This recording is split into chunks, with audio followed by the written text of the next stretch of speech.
Greetings, everybody. Excited to bring to you the latest edition of the Endurance Life 360 episode. Super excited to have a dear friend, athlete, and former editor-in-chief of Triathlete Magazine. Currently says she's a retired pro, but the rumor is potentially coming out of retirement. Super excited to have Kelly O'Mara on the call. Kelly, how are you doing today? Good. And now I feel like all this pressure to come out of retirement, right? No pressure whatsoever. Well, I've seen you race. It's a beautiful thing, and definitely the sport is good either way. Whether you're writing about triathlon, multi-sport, or doing it yourself, it's nothing better than someone that knows the ins and out of the sport than yourself. Hey, excited to have you on board. I know you and I could talk, as we talked about in the pregame. We could talk about a bazillion different things. There's a lot happening in the sport. Some recent announcements, some changes at Ironman with Andrew Messick stepping down as CEO. But one of the purposes of what we want to do today is the fundamental change of how women have really impacted endurance sports.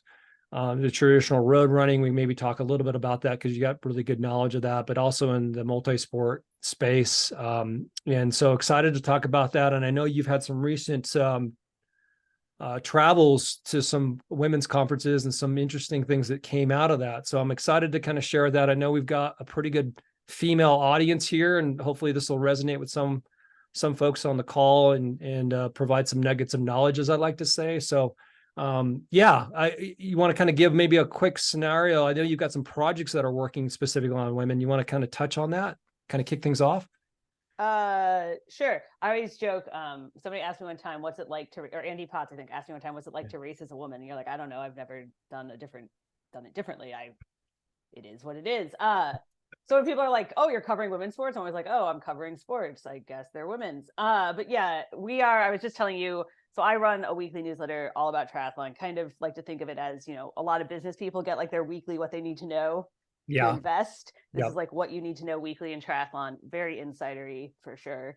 And we're about to launch a big, like more broad women's sports one for people who kind of want to know more broadly about women's sports, because if you're paying attention, there's a lot of money flowing into it right now because there is an opportunity.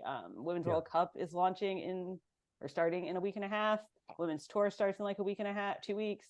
And those are huge numbers this year. Like just the stats. Someone was just sending me, and they're embargoed, so I can't tell you. But the stats on the Women's Tour last year, it's just huge numbers they got. So. And are you seeing significant sponsorship dollars? I mean, that's really the testament of whether or not women's sports, is the dollars behind it. What are you seeing there? Yeah, I think that's what's like finally starting to shift. Like, for example, right, there's a new national women's soccer team coming to the Bay Area. And so I was talking to the founders of that, and we were talking about like what changed from previous attempts at this league, and what is changing now is the investment for sure. Yeah. And I think a lot of times people will say like, oh, well, women's sports don't make money. Oh, well, like we don't see the numbers, but they are discounting like the decades of subsidies or investments that went into men's sports to get them to this point, right? Like I was literally just talking, because I'm working on a story about the Bay Area and that new soccer team.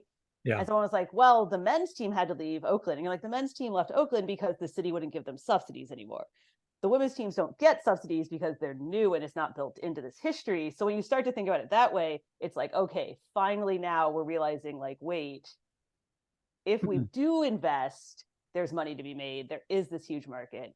And so that's, I think, what you're really starting to see differently from like a VC type standpoint. It's exciting. Yeah. Exciting to see that.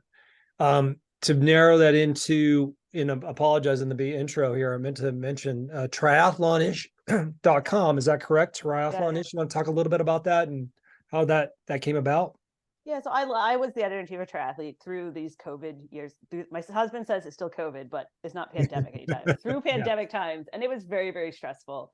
So about a year ago, I was like, I'm done, I'm out. I left.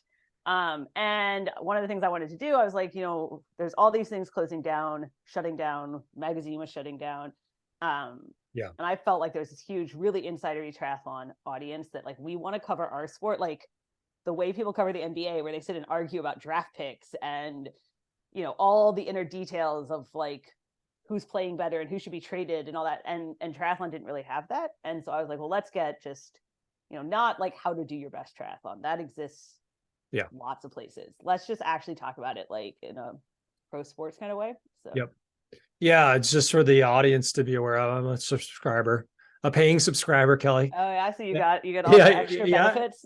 yeah. And just the level of content is quite frankly sometimes overwhelming, at least when I first subscribed, because you had built enough of content that's there. But getting it's a pretty much a weekly newsletter Mhm. now. If I'm yeah, so Yeah, so it comes out every Wednesday morning is like the free version. yeah, Every Wednesday morning, what you need to know kind of that week. And usually we talk about a big topic. So obviously this week, I don't know when this is going to air, but this week the big topic was Ironman CEO stepping down.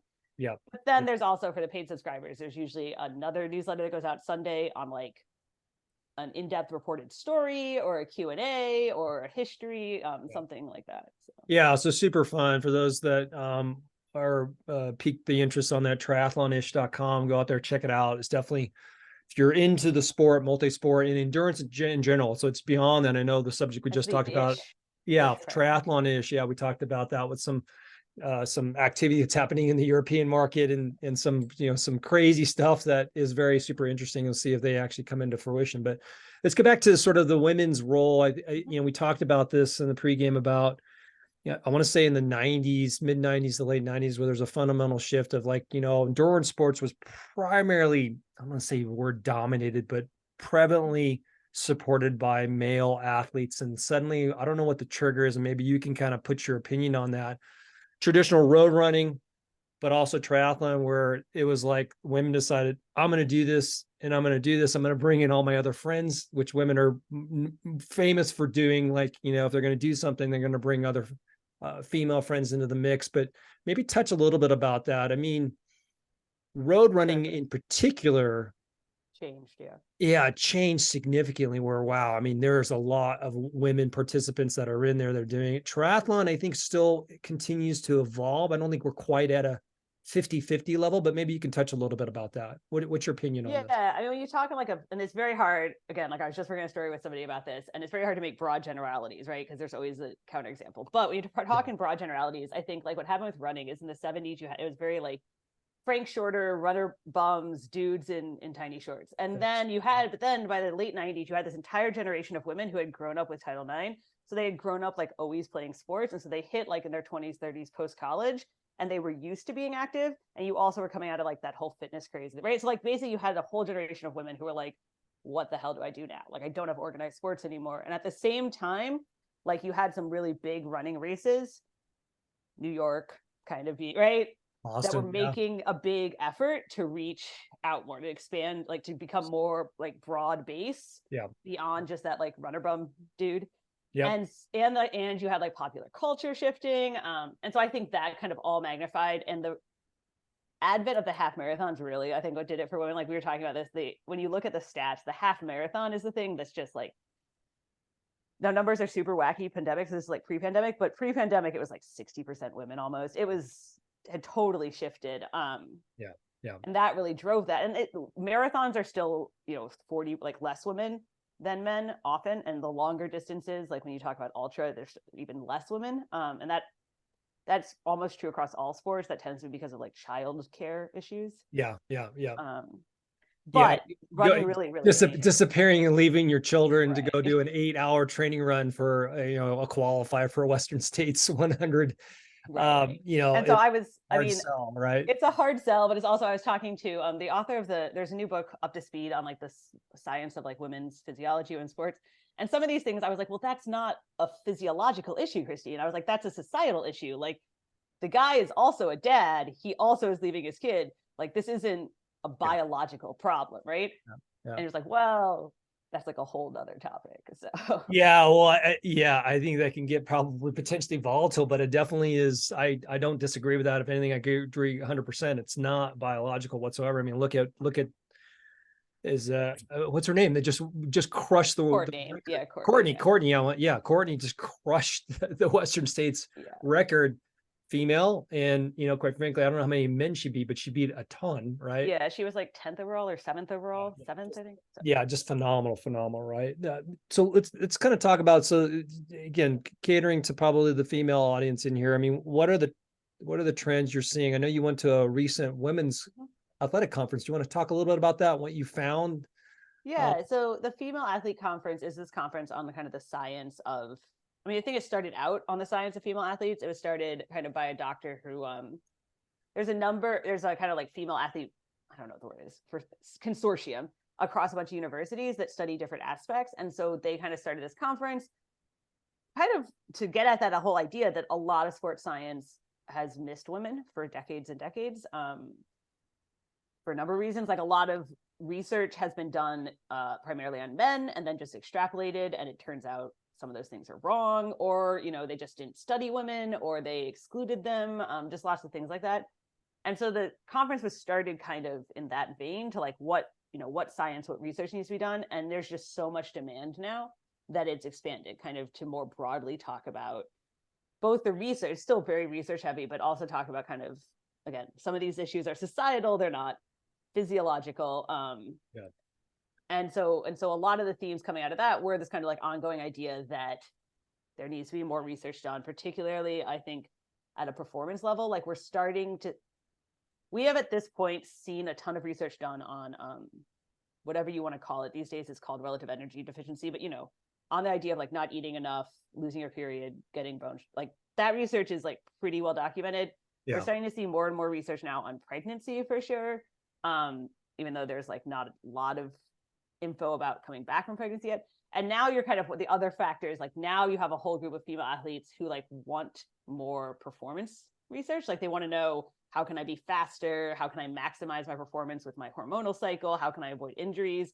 And so now we're starting to talk about, like, for example, ACL injuries are way more common with women. And that we've known that again for like 3 decades or something. Yeah, right. Exactly. Not new. But now it's like, hey, if we're going to have these national, like fully funded women's soccer leagues, if we're going to have a women's World Cup that's playing 32 teams in a full schedule, and we're not backing it up with the research and we're not backing it up with the trainers, then of course they're going to get injured more. So now it's like, okay, now we need to solve these performance issues, not just like, treat them as, like, I'm trying to think of the way to say this. Like, I know how I would say it with my friends. I was trying to think of like the politically way to say it. Like a normal weekend warrior athlete, right? Right. But like, well, it used to be kind of that you would do the research on like how sports affected a woman's ability to have a baby, and now you're kind of doing the research on how having a baby affects a woman's ability to be an athlete. Like it's flipping it, if that makes sense. Yeah, totally makes sense. Yeah. Did you there's a couple things that I know that I'll touch on, but the takeaway from that particular subject there, I mean, do you think the progress is there? Do you think we're still far away where everybody wants it to be, or do you think it's close, or is it there? I mean, is it here? Yeah, I mean, a lot of it's for sure not where, like, researchers are researchers, right? They'll say like, well, we don't know yet, even though there's 170 studies on something, right? So like they still think like, of course, like we don't have the research, we need to do more and more. But I do think there's a whole set of like studies and research being done now or about to be done that is going to come, because there's a whole set of women PhDs and women going for their PhD, and there's basically a whole generation of women here who are now in those positions doing the work. So it is about to hit for sure. Got it. Injuries, when you talk about the ACL thing, I have adult daughters, Emily, and then nieces that have played soccer in school, and ACL very, very problematic for young girls, clearly. But in the endurance multi-sport space, the traditional running, road running, I guess cross country could be, off-road trail stuff has become more and more popular. But then the triathlon side, do you see significant injuries caused from those sports in and of itself, or about the typical body wear and tear? Anything that talks about that side of endurance sports from women? I mean, obviously, like injuries manifest differently, right? Like we talk about ACLs with women, but apparently guys in their 40s also have a tendency to blow out their Achilles. So that's like very common with men. So there's differences, and like running injuries, women often have, like hip injuries, especially coming back post-pregnancy, like those are really common. Bone stress injuries are obviously super common because of that whole eat more. Everybody eat more. Like if you take one thing away, you should eat more. So those are super common. There's some interesting, and I talked to you about this because it came out of the conference, some interesting kind of preliminary, I guess would be the word, research around concussions. Totally. And I was going to so bring that up, being yeah. sensitive to the fact that you went through this. I mean, you're recovering from that, even Mhm. at, at this particular moment too. Can you Yeah. talk about your personal journey on that? Just, Yeah. I mean, I got a concussion unrelated to triathlon, but obviously they're common in triathlon. yeah, And it's been again known for a while, like women recovered slower or they would have worse in, doctor speak, okay. worse outcomes. Yeah, yeah, And they would have basically issues for a longer amount of time. Then it kind of seemed like that might be again not a physiological issue but rather a societal one, like women were not being treated as quickly, they were not being listened to by doctors, they don't have as many trainers on the field at a soccer game as at a football or at a women's soccer game as at a football game, so it yeah, wasn't being caught. So once you started to address those issues, some of that went away for sure. yeah, But even with addressing those, now there's some like next level evidence that women basically like you can have some hormone dysfunction for sure. yeah. And they don't know why, like that's still like they don't know why, but women still like kind of can have some like longer lingering. And I had a concussion at the end of January from, I have like a kind of a, I don't know how to explain it. It's called vasovagal syncope. Basically my blood pressure drops sometimes in like stressful situations, like where people pass out when they see blood. It's like that, except blood is not a thing that happens for me. So it's usually for me like flying on small planes is a big problem for me. Really don't like it. Yeah. Because I'll pass out. But when you say in stressful situations, okay, you're an Ironman. No, Okay. not like that. Not like Okay. that. So Like it wasn't no, no, exercise induced. no, Okay. no. Yeah. It's for Yeah. me. So everybody has different like triggers, kind of. Again, Yeah. like passing out at the sight of blood is like the most common one. For me, it's all just like things that make you feel motion sick, boats, planes. If I'm already sick, like if I have like food poisoning or something, I often get more sick. Yeah. Yeah. So yeah, Yeah. it's bad. So So basically, you and I would never have been viable candidates to be naval aviators. no, I'm like Flying absolutely jets. not allowed to fly a plane. Yeah, I'm exactly. not allowed to fly a plane. I'm not allowed to scuba dive. Like it would all go badly. Yeah, yeah. But so I passed out in January and just like bad, I mean, bad timing. I just like hit my head pretty badly. Ugh. But what was, I mean, obviously you can imagine this has happened to me before in my life, but it's always just you recover in like a couple weeks. It's fine. This time I just like really jacked up my pituitary and like the hormone I thought I was going through menopause at like 38. I was like telling people symptoms and I'm like, this sounds like I'm going. Then I'm like sitting here Googling, can you go through menopause at 38? Yeah. But Yeah. this conference you went to talked about this subject, Yeah. right? And Yeah. I'm certainly not alone. It's yeah. still like, it's not like this is really, really common, but from a researcher standpoint, they're like, oh yeah, we've seen dozens of cases. So it happens. Yeah. So what was the outcome of the research that you heard? Because you wrote a pretty good article about this that I shared with my daughter, Emily, who has been in some pretty significant accidents, Right. crashes and things like that. Benefits of that, has it helped you? Did the research help? I mean, are you doing things differently than what you were told by the immediate primary care physician that you work with? I was in France when this happened, and the very immediate French doctor, in a very old dude French way, told me to stop being hysterical, and I did not have a concussion. I just needed to relax. So that guy was wrong. Like, Oh, jeez. yeah. I didn't know that part. Wow, a few things coming to mind. I won't say on this call. Yeah. So that was, and then I mean, honestly, and this is like sounds terrible, but at this point, given the research, and like my husband also went through a really bad brain injury a few years ago, I know more about concussions than most primary care doctors. So I kind of, know what to do.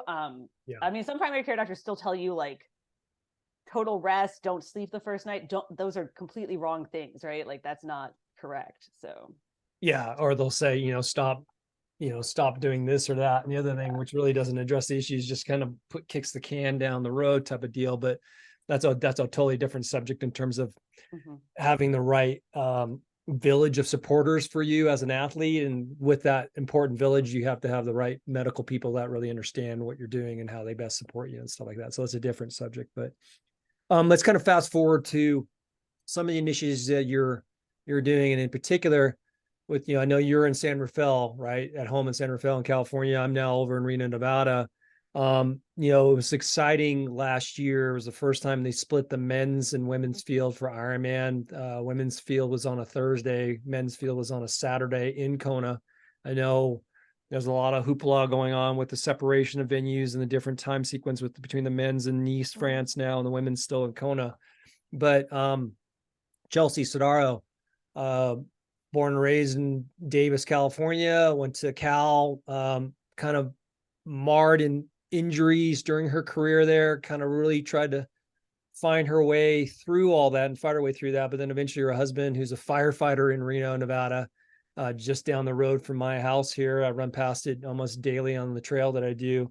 But, you know, she kind of was encouraged to kind of check out this whole swim, bike, and run thing. And obviously just there was a dark horse coming in, had not done, I think, but one Olympic, one Iron full distance Ironman, bunch of 70.3s to great success. And she shocked the world and came out the world champion this last October. So that was fun. You were covering that. I was listening to you along with a lot of your other peers, and you guys had a lot of fun with that. So I think you're doing something more special going into Kona this year. You want to talk a little bit about that initiative and what's planned for that? Yeah. So, I mean, last year, Kona, obviously there are a number of reasons they had to do 2-day. It wasn't just, equality. There was a backlog of spots, but for a lot of us who have been kind of advocating behind the scenes and fighting for like the women should have their own race for a number of reasons for a long time. Thursday was like, just, it meant a lot to us. And I didn't, I'm acquaintances with Chelsea. I used to like live with her sister-in-law. Like, it's not like we were super, super close or anything. I knew her. We had talked. Yeah. But when I saw her coming down the Queen K, like I was crying. Everyone I know was like, we're all like sitting there like crying and jumping. So it was like clearly this like meant a lot to all of us, to finally have that. Yeah. And a friend and I who she had like originally started kind of like the whole like, equal women at Kona campaign. And we were talking and we were at that race and we're like, it played out exactly like we've been saying for years, that if you gave them their own race, it would be more exciting. You would like, it would change the race. You would see them more, right? Like all this stuff, we were like, it worked. It did what we said it would do. So coming out of that, I think Ironman basically realized like they couldn't go back to, for again, a number of reasons. Ironman's too big globally. There were too many people at Kona.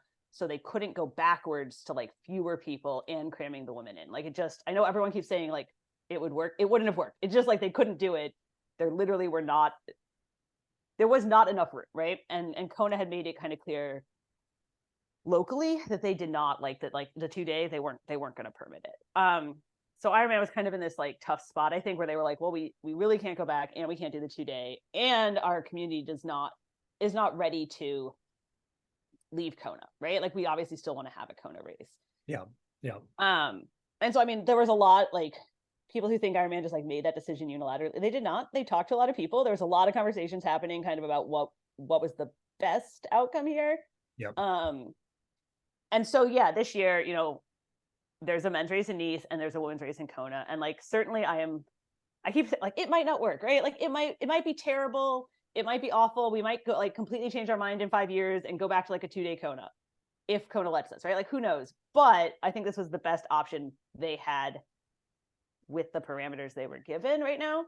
And I'm hopeful that for all that everyone like bitching about it, they will actually like, like see it all the way, like go to it before you decide that it is awful, right? Like, totally.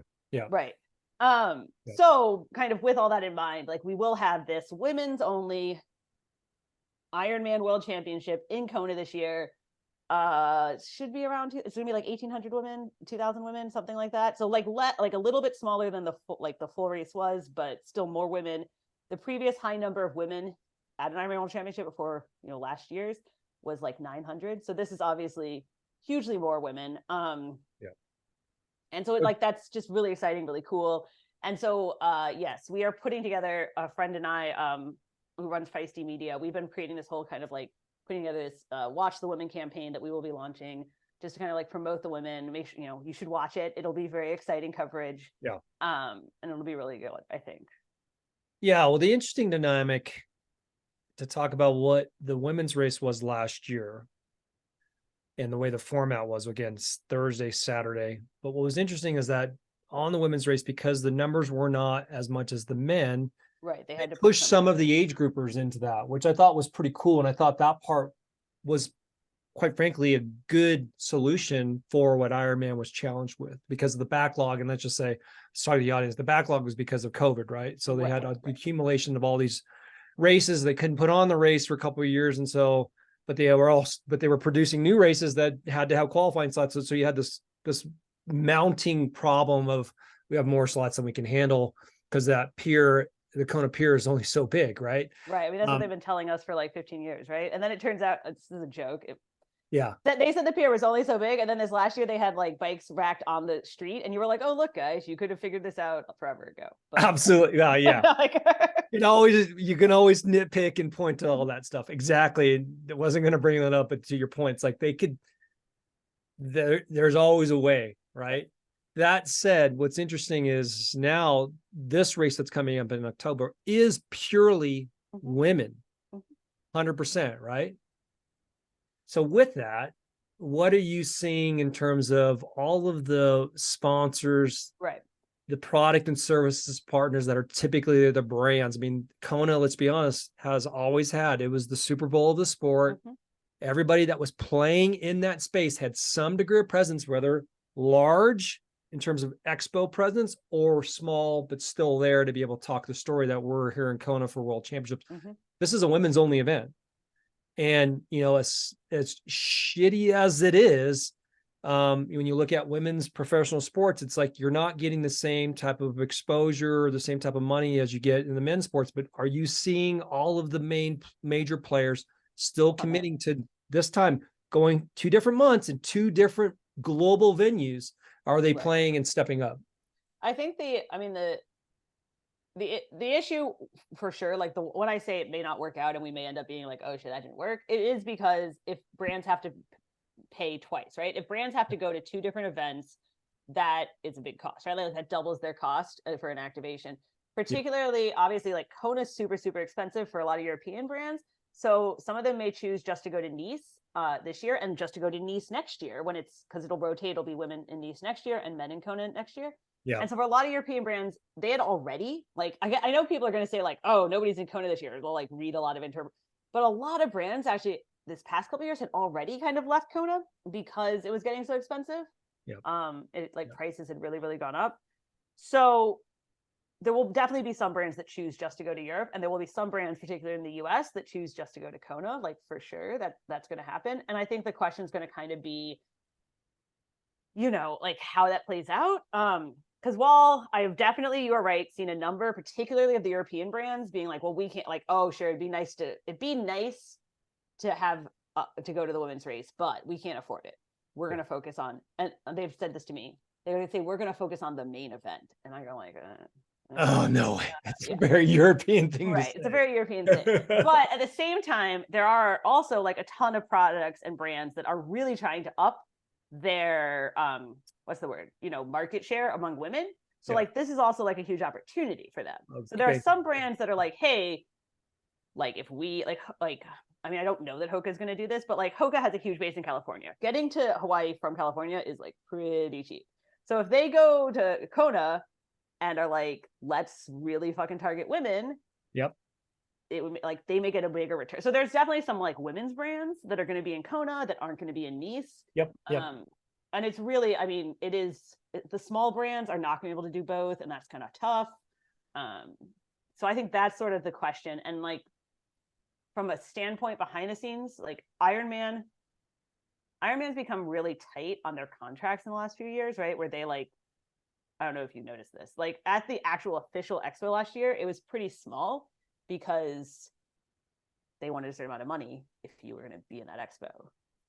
And they were kind of, it was getting pretty rough. So it would be smart, if I was Ironman, it would be smart if they dropped that price this year or even like gave those spots away to try and like build a momentum again, Yeah, going back to the, to the sort of the heyday pandemic, pre-pandemic, pre-Chinese holding company buying them and, trying to maximize revenue, right, and profits. But back in the olden days, let's say the late 2000s, early 2010s, when, it was a cool vibe. It was a special vibe where you had all of the major players that are trying to penetrate into the multi-sport endurance Ironman audience. They obviously could afford to be there, right? And so hopefully somebody potentially new in the driver's seat with Andrew stepping down, will be able to see and make sense of that opportunity to say, we need more players there. We need to make it more affordable for them to be there so that the participant and the spectator experience is back to what it used to be, right?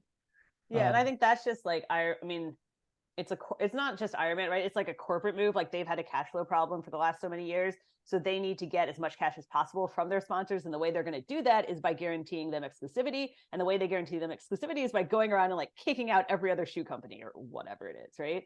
And so it just makes, whereas if obviously like what you and I are saying is sort of a longer term play that isn't going to manifest itself in cash flow next shareholder meeting. So it won't happen for a few years. And so that's sort of, I think, where they're at right now is kind of like what do we do now versus what do we do for 5 years, 10 years from now?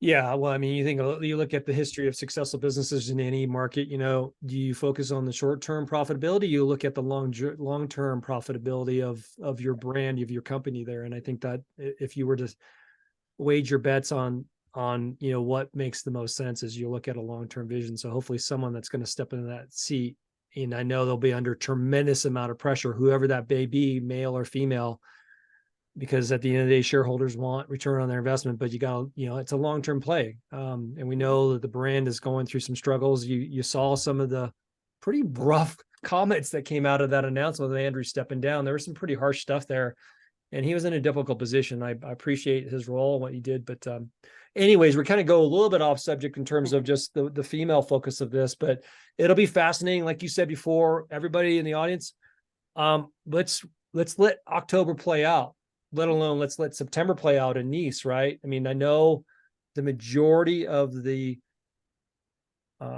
qualifiers that participate in the past with Ironman World Championships, 70.3, and quite frankly, especially the long course, mostly are coming from the US. That's a big percentage of that, right?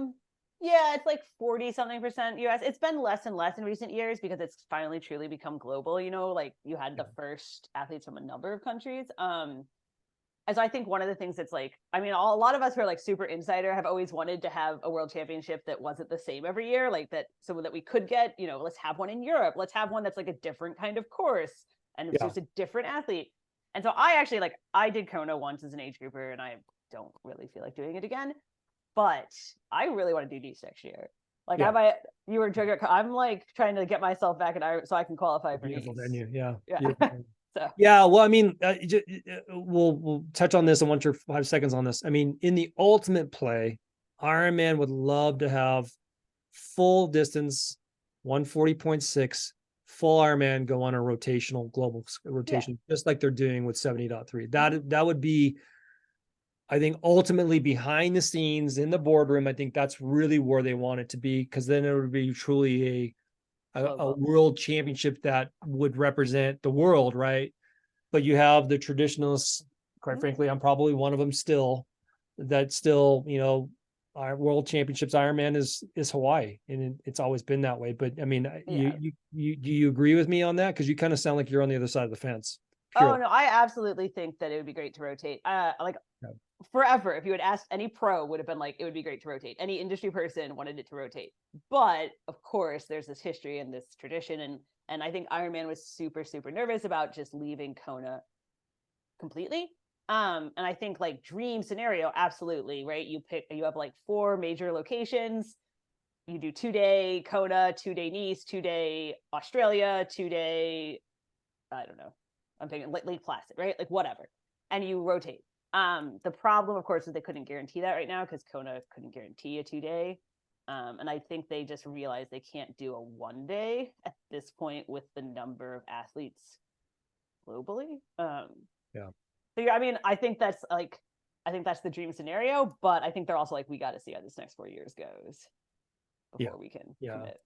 At the end of the day, it's a numbers game. At the end of the day, is there money that's being lost, or is there money that's being there's a profitability there, and that's going to really kind of drive things. But yeah, I don't disagree with that. I understand that's what they want to do. I mean, they have an existing portfolio of successful global races within their existing portfolio, so it's not like they're going to have to go out and try to create a venue in Europe and Asia, South America. maybe even the Middle East, what have you, they have an existing portfolio of high profile full distance Ironmans that they can just tap right into. It would just rotate from one venue to the other, no different than the 70.3. That said, that's a different subject. We'll see. Let's let everybody as the audience, let's see how September and October play out. And then we can maybe you and I get back on the call again at the end of the year to say, how'd it go? What do you think? What's the feedback and stuff like that? But let's talk about sort of the women's initiative. You got something that's coming out of from the triathlon-ish sort of foundational piece. You've got something coming that's targeting on women. What's going on with that? Yeah, so like I was saying, like, so triathlon-ish is very, very insider triathlon, right? And if you kind of look, like we were talking about, at the market right now, there's very much an appetite for women's sports generally. I always joke, it's like people who, like my friends, what would I want to read? And so there's basically an entire generation of 30-something women and younger who like expect their sports to be covered in the same way. And so Feisty Media and I are teaming up. We're going to be launching a women's sports newsletter. This is like, I like how like this isn't official yet. I'm just like telling you, we embargo, don't tell anyone. But it's going to cover kind of all women's sports. And then I think, ultimately, if you want to know more about kind of triathlon specifically, like let's go deep weeds, and then we'll still have like that kind of weekly newsletter. Yeah. But women's sports is very much like it deserves to be covered. It deserves to be covered right now, kind of with the same, I was going to say skill, with the same Passion. Quality. Yeah. Of men's sports. And then when you say women's sports, I mean, you're talking, this is the general women's sports. Yeah. Basketball, soccer, softball, swimming, you name it. So you're talking about everything, right? So kind of historically, when you say women's sports, you usually mean Olympic sports, or you mean basketball, you mean WNBA and soccer, right? Obviously WNBA is, or not obviously, but WNBA is doing really well right now, is growing. Women's soccer is growing.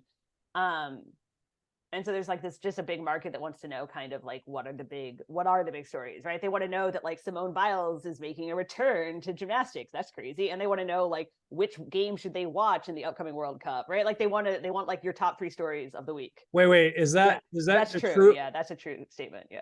Simone Biles is going to make a comeback in gymnastics? Yeah, she's doing first, what's the word? It's not a tournament, a meet. She's doing a meet. Invitational. Yeah, she's doing a meet this weekend as kind of like a test leading into the national championships in like a month. Got hot off the press right here, everybody. This is Endurance Life 360 hot news. You heard it here first, everybody.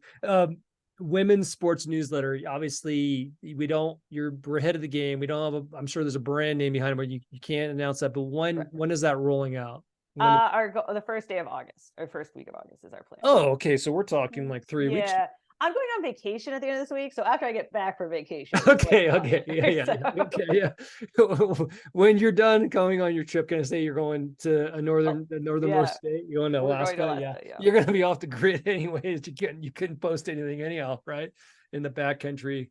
In Alaska. Well, that'll be exciting to see. I mean, what's the goals of the women's sports newsletter? I mean, so it's going to have an online presence and we're going to start with a newsletter because that's kind of how people get their news these days. I mean, that and social, right? And it's direct delivered to you, right? So that you can just kind of know that every Tuesday morning, this will be in your inbox. We'll tell you about Simone Biles and about Serena Williams, and you won't have to like worry about it. Yeah. And then we'll just kind of see how that goes. I think if you kind of pay attention to that media space right now, there are a few other things that are kind of similar, but they don't exactly cut. Like a few other things will have like women covering all sports, or they'll kind of be broadly kind of covering women's sports generally. I always joke, there's a tendency to cover women's sports as like inspirational, and that's not really my thing. So we're obviously going to have kind of our own take and angle on that. Yeah, no, it'll be exciting to see where you focus. I mean, you got Wimbledon going on, which is men's and women's, obviously, with tennis. My wife's really big into tennis right now. So I don't know anything about tennis. So yeah. But that usually gets some pretty good, the ESPN coverage type of deal that you see. Are you going to focus in that space as well? Or are you going to kind of like I think the idea is like mainstream sports news agencies take that and you take the other stuff that's maybe not getting as much attention? I think the idea is kind of like, here are the 3 big stories you should know this week, right? And I think, I've like worked in this space for like 18 years or something. Like, I think I could probably pick what are the 3 big stories of a week out. And sometimes for sure that may be like the US opening is happening in Pebble Beach, and that's a really big deal because the women have only got to play in Pebble Beach, what, 3 other times, something like that.